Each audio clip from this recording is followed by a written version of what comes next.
போதகர் அவர்களுக்கு ஒரு வாழ்த்துரையை வழங்கலாம்னு நினைக்கிறேன். யாத்திராகமம் 20வது அதிகாரம் 11வது வசனத்தில் கர்த்தர் 6 நாட்களும் வேலை செய்து 7வது நாளிலே ஓய்ந்திருந்தார். அதை கூறும்போது கர்த்தர் 6 நாளைக்குள்ளே எல்லாவற்றையும் உண்டாக்கி 7ஆம் நாளிலே ஓய்ந்திருந்தார். இந்த 7வது நாள் ஓய்வு என்பது நான் 6 நாளும் பணி செய்து ரொம்ப களைப்பாக இருக்கிறேன், உடல் அளவிலும் உள்ளத்தாலும் களைத்திருக்கிறேன் என்பதற்கான ஒரு ஓய்வு அல்ல. அவர் 6 நாளும் நான் முழுவதுமாக திருப்தியாக இந்த உலகிற்கு செய்ய வேண்டிய காரியங்கள் அனைத்தையும் செய்திருக்கிறேன், அதிலே நான் மனநிறைவு கொண்டிருக்கிறேன், நேர்த்தியாக அனைத்தும் நடைபெற்று கொண்டு விட்டது, ஆகவே முழு திருப்தியோடு நான் ஓய்வெடுக்கிறேன் என்பதற்காகத்தான் 7வது நாளில் கர்த்தர் ஓய்ந்திருந்தார் என்று வேதவசனம் சொல்லுகிறது.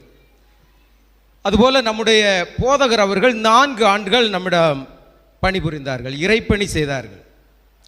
4 ஆண்டுகளிலும் குறிப்பாக சொல்லணும்னா ஏகப்பட்ட காரியங்கள் திருச்சபை மக்களுடைய உதவியால் நிறைவேற்றப்பட்ட திட்டங்களில் அவருடைய பங்கு முக்கியமாக இருந்தது என்பதை சொல்ல முடியும். குறிப்பாக 3 முத்தான திட்டங்களில் அவர் செயல்படுத்துவதற்கு முன்னின்று தன்னை அர்ப்பணித்தாங்கன்னு நம்ம பார்க்குறோம்.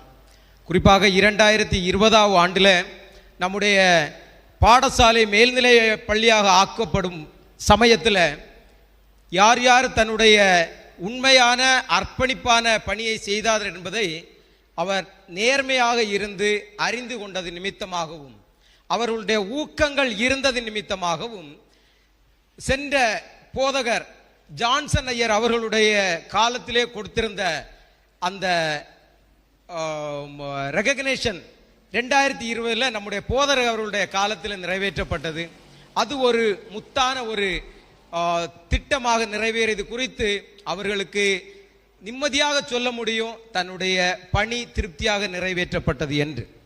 2வதாக என்றால் மிகப்பெரிய ஒரு ப்ராஜெக்ட் ஆலய கட்டுமான பணி என்பது அநேகர், குறிப்பாக நிறைய பேர் இப்போ தேவையா என்று சொன்ன ஆட்கள் உண்டு, நிறைவேற்றப்படுமா என்று சொன்ன ஆட்கள் உண்டு. ஆனாலும் கமிட்டியில் பேசும்போது ஆணித்தரமாக ஆலயம் கட்டப்பட வேண்டும் என்று உறுதியாக சொல்லி அதை அனைவரும் சந்தோஷமாக ஏற்றுக்கொள்ளும் விதத்திலும் பணிகள் இவ்வளவு விறுவிறுப்பாக நடைபெறுவதிலும் அவருடைய பங்களிப்பை மறக்கவே முடியாது.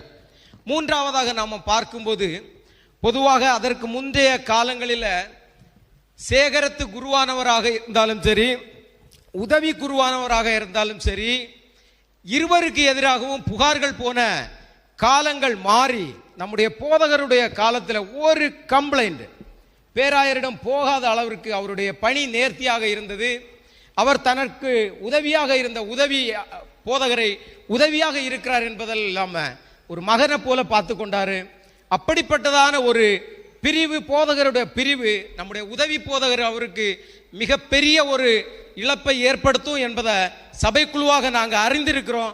ஆனாலும் நாங்கள் உங்களுடன் இருக்கிறோம், உங்களுடைய பணி சிறப்பதற்காக அவர் விட்டு சென்ற பணியில் அடுத்து வரக்கூடிய போதகர்கள் உங்களை தாங்கி பிடித்து கொள்வார்கள், திருச்சபை மக்கள் ஜபத்தினாலும் தாங்கிக் கொள்வார்கள் என்று இந்த நேரத்தில் தெரிவித்துக் கொள்ளுகிறேன்.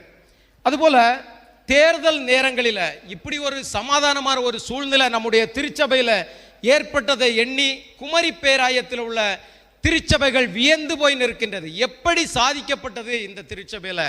அப்படிப்பட்டதான மிகப்பெரிய ஒரு தேர்தல் இல்லாத ஒரு சாதனை வரலாற்றை படைப்பதற்கு காரணமாக சபை மக்களுடன் இதை சாதிப்பதற்கு உறுதியாக இருந்த உங்களுடைய பணியை நாங்கள் எண்ணி பாராட்டுகிறோம்.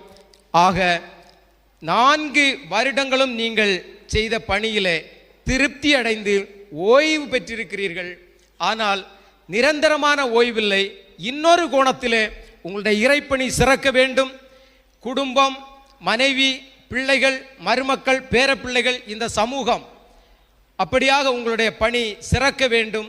மாற்று நபர்களுக்கும் இந்த இறைப்பணி சென்று சேர்வதற்கு ஒரு வாய்ப்பாக இது அமைகிறது என்று நினைத்து உங்களை வாழ்த்தி வழி அனுப்புவதிலே மிகுந்த சந்தோஷப்படுகிறோம். இன்னொரு பணி அவர்கிட்ட இருக்குது, விவசாயம். விவசாயத்திற்கு முக்கியத்துவம் கொடுக்கிற எந்த நபரும் யாரையும் காயப்படுத்த மாட்டார்கள் என்பது தெரியும். கமிட்டியில் சில வேளை காரசாரமான விவாதங்கள் முடித்த பிறகு கூட உடனடியாக அதை அப்படியே அழைத்து பேசி அனைவரையும் அன்பு செய்கிற ஒரு அன்பிற்குரிய போதகர். உங்களுடைய பணி மேலும் சிறக்க வேண்டும். உங்களுடைய கட்டுப்பாடுகள் விதித்திருந்த பணி மட்டும்தான் முடிந்ததே தவிர கட்டுப்பாடுகள் அற்ற பணி உங்களை இந்த உலகம் அழைக்கிறது. உங்களுடைய பணி சிறப்பாக அமைய வேண்டும் என்று வாழ்த்தி, இறை ஆசி ஓய்வு பெற்ற காலங்களிலும் கூட இருக்க வேண்டும். அன்பு, அமைதி, சமாதானம், மகிழ்ச்சி, இறை ஆசி இவை அனைத்தும் உங்களோடும் உங்கள் குடும்பத்தோடும் இருக்க வேண்டும் என்று மனதார உளமாற வாழ்த்தி விடைபெறுகிறேன். நன்றி. கர்த்தருன்னை நித்தமும் நடத்தி மாவறட்சியில் திரட்சியை தருவார். கர்த்தருன்னை நித்தமும் நடத்தி மாவறட்சியில் திரட்சியை தருவார். உன் ஆத்துமாவை விருத்தி செய்வார்.